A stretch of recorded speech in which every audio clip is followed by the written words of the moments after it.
यथाग्निर्दाहिका शक्तिः रामकृष्णे स्थिता हि या सर्वविद्यास्वरूपाङ् शारदां প্রণমাম্যহম। শতরূপে শারদা, মাতা ঠাকুরানী, স্বামী বিবেকানন্দ ও স্বামী ব্রহ্মানন্দের দৃষ্টিতে। লিখছেন স্বামী পূর্ণাত্মানন্দ।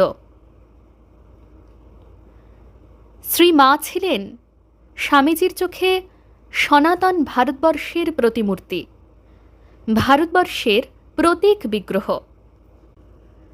নিবেদিতা অর্থাৎ যিনি তখন Miss Margaret Noble, Miss MacLeod এবং মিসেস ওলি বুল ভারতবর্ষে এলে স্বামীজি তাঁদের নিয়ে বাগবাজারে শ্রী মায়ের কাছে গিয়েছিলেন। তখনকার রক্ষণশীল সমাজ এই ম্লেচ্ছ বিদেশিনীদের কিভাবে গ্রহণ করবে সে বিষয়ে স্বামীজির সন্দেহ ছিল। তার মনে ভয়ও ছিল শ্রী মা তাঁদের কিভাবে গ্রহণ করবেন। কিন্তু স্বামীজি সবিস্ময়ে ও গভীর আনন্দের সঙ্গে দেখলেন শ্রী মা তাঁর ওই বিদেশি সন্তানদের পরম আদরে ও স্নেহে নিজের কাছে টেনে নিয়েছিলেন। স্বামীজি এ সম্পর্কে স্বামী রামকৃষ্ণানন্দকে লিখেছিলেন, শ্রী মা এখানে আছেন। ইউরোপিয়ান ও আমেরিকান মহিলারা সেদিন তাহাকে দেখিতে গিয়াছিলেন। ভাবিতে পারো মা তাহাদের সহিত একসঙ্গে খাইয়াছিলেন। ইহা কি অদ্ভুত ব্যাপার নয়? শ্রী মা এদের গ্রহণ করেছেন, অর্থাৎ স্বামীজির চোখে সনাতন ভারতবর্ষ তাঁদের গ্রহণ করেছেন। এই উদারতা ওই যুগে একজন অশিক্ষিতা রক্ষণশীল হিন্দু বিধবার পক্ষে অকল্পনীয়। কিন্তু শ্রী মা যে ছিলেন অতুলনীয়া, তার তুলনা তিনি নিজেই। সেই অতুলনীয়াকে জগৎকে চেনালেন তার অতুলনীয় সন্তান।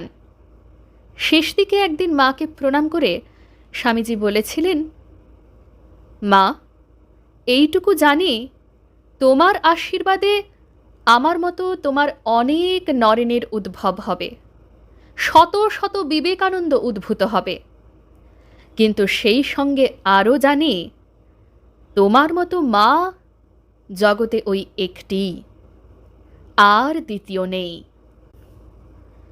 প্রিয়তম সন্তানের অর্থাৎ স্বামীজির শরীরত্যাগের পর শ্রী মায়ের প্রতিক্রিয়ার কথা বিশেষ জানা যায় না। তবে তা যে মায়ের পক্ষে চূড়ান্ত মর্মদাহী হয়েছিল সে আমরা সহজেই অনুভব করতে পারি। এ পর্যন্ত এ বিষয়ে যে দুটি তথ্য পাওয়া গিয়েছে তার মধ্যে একটি হল জয়রামবাটি থেকে ১৩০৯ সালের অর্থাৎ ১৯০২ খ্রিস্টাব্দের ১৫ই ভাদ্র তারিখে শ্রী মায়ের লেখা একটি চিঠি। সেই চিঠিতে মা স্বামীজির শিষ্য স্বামী বিমলানন্দকে লিখছেন, শ্রী শ্রী স্বামীজি মহারাজের জন্য যে কষ্ট হইতেছে লিখিয়া কি জানাই। অপরটি স্বামী অভেদানন্দ কথিত জনৈক ভক্তকে তিনি বলছেন, মা আমাদের নিজের ছেলের মতোই দেখতেন। গুরু ভাইরা এক একজন শরীর ছাড়তেন আর মা কেঁদে আকুল হতেন। শোকে ২-৩ দিন কিছু খেতে পর্যন্ত পারতেন না। স্বামীজির শরীর গেল, মা কাঁদতেন আর সকলের কাছে বলতেন, নরেন খেতে খেতেই মরে গেল।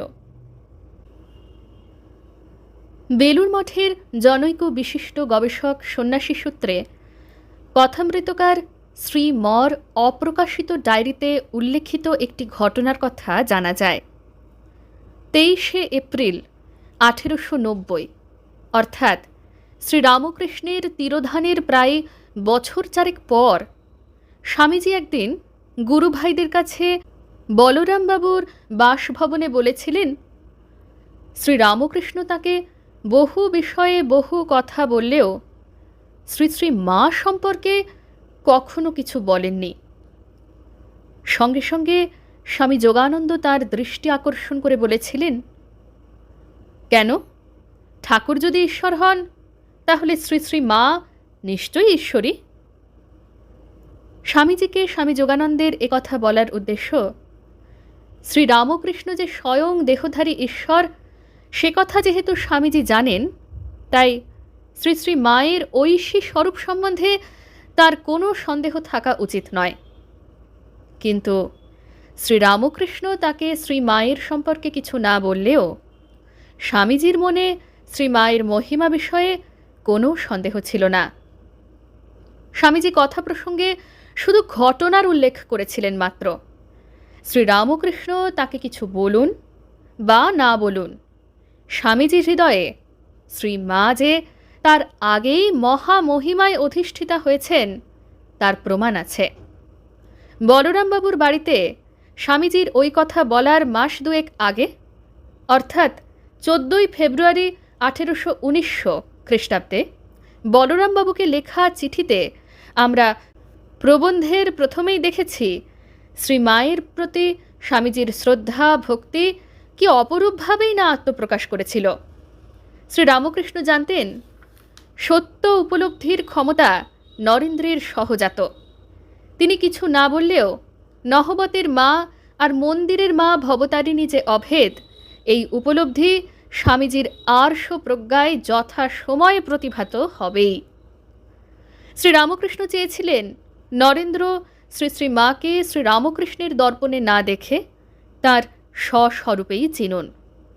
তা না হলে শ্রী মাকে নরেন্দ্রনাথ শ্রদ্ধা করবেন গুরুপত্নী হিসেবে, শ্রীরামকৃষ্ণের সহধর্মিণী হিসেবে। তাহলে তা হবে প্রতিফলিত মহিমার প্রতি শ্রদ্ধা জ্ঞাপন। সে শ্রদ্ধা স্থায়ী হবে না। শ্রীরামকৃষ্ণ জানতেন নরেন্দ্রনাথ যেমন তাঁর ভাবী বার্তাবহ, তেমনি শ্রী মায়েরও। নরেন্দ্রনাথ জগৎকে শুধু শ্রীরামকৃষ্ণকেই চেনাবেন না, চেনাবেন শ্রী শ্রী মাকেও। গুরুভাইদের কাছেও তুলে ধরবেন সংঘজননী শ্রী শ্রী মায়ের প্রকৃত স্বরূপ। সে কারণে অপরোক্ষ উপলব্ধির আলোতেই প্রকৃত সত্য স্বামীজির কাছে অপাবৃত হোক, তাই ছিল শ্রীরামকৃষ্ণের অভিপ্রেত। আমরা জানি না ঠিক কোন সময়ে সেই উপলব্ধি স্বামীজির হয়েছিল, তবে প্রাপ্ত তথ্যের ভিত্তিতে আমরা দেখেছি 1890 খ্রিস্টাব্দের প্রারম্ভে শ্রী মা সম্পর্কে স্বামীজির দৃষ্টি ও ধারণা ঠিক কী রূপ নিয়েছিল। জননীং শারদাং দেবীং রামকৃষ্ণং জগদ্গুরুং পাদপদ্মে তয়োশ্রিত্বা প্রণমামি মুহুর্মুহুঃ। জয় মা।